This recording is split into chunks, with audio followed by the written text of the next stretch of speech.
günümüzde her şey değişiyor. Yani bu sadece davetiye değil, günlük hayatın içerisinde birçok yaşadığımız imkanlar, fırsatlar, ortamlar gerçekten her boyutuyla değişiyor. Şimdi davetiye de aslında hani yaş itibariyle buna müsaitim, onu ifade edeyim.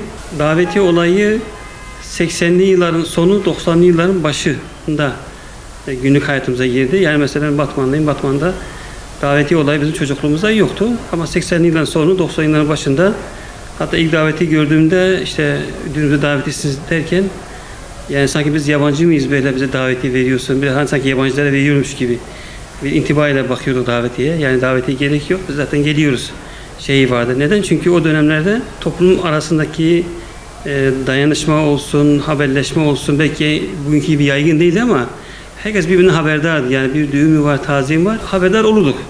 Ve işte filan kesin çocuğunun veya kızının düğünü var denildiği vakitte herkes kendini oraya davet edilmiş addederdi.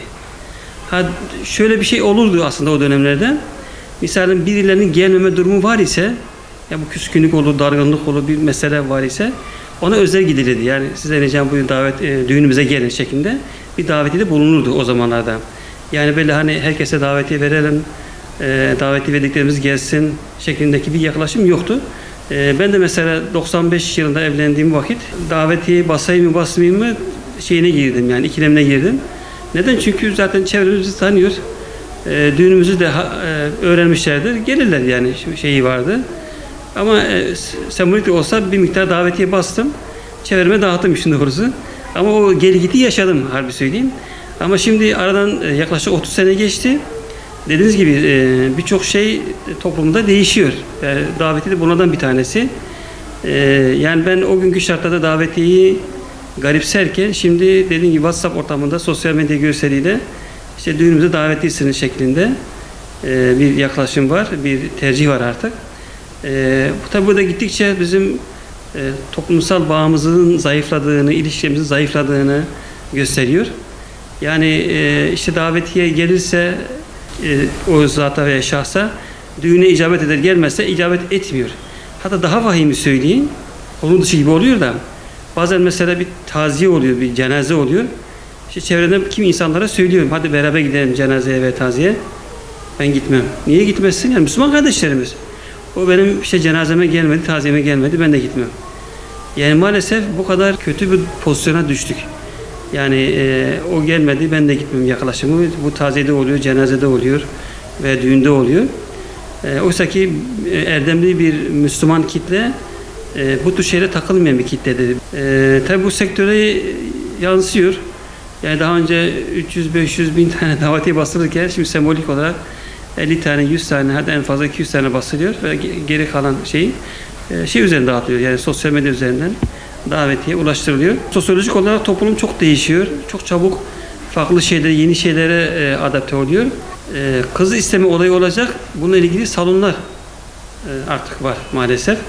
Düğün salonu gibi. Kız isteme olayı orada oluyor. İşte karşılıklı aile oturuyor. Örneğin kız verildi diyelim. Hemen bir sözleme ya da nişanlama o yapılıyor orada.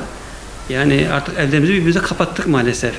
Yani evlerimizi kapattığımız vakit, cenazeye gittiğimiz vakit, düğüne gittiğimiz vakit bu defa ne oluyor? Toplumsal ve sosyal bağlarımız çok kötü oluyor. Hatta bununla ilgili mesela bir anımı anlatayım. 88 yılıydı. Dayılarımın yanında çalışıyordum. Dayılarım toptan gıda işi yapıyordum. Ve Bursa'dan zeytin alıyorduk. Zeytin fabrikasının sahibi de dayımı davet etti. Buyur gel fabrikamızı gör, bir haftalık misafirimiz var şeklinde.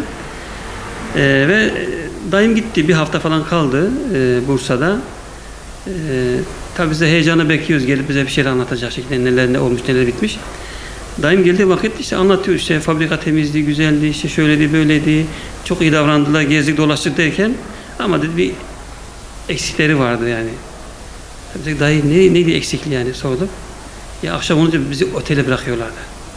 Hepimizin başına kaynar su döküldü. Ben hala unutamıyorum o anı gerçekten. Yani biz ki misafirimizi evimize alan bir toplumduk. Davetiye olay kültürümüze ait değil yani normal şartlarda. Yani bizde öyle bir davetiye kültür tarih boyunca olmamıştır. Yani usulü şifaen söylenir. Yani biz tarih boyunca hatta mesela bizim memlekette hani elbette hani %100 doğru demiyorum ama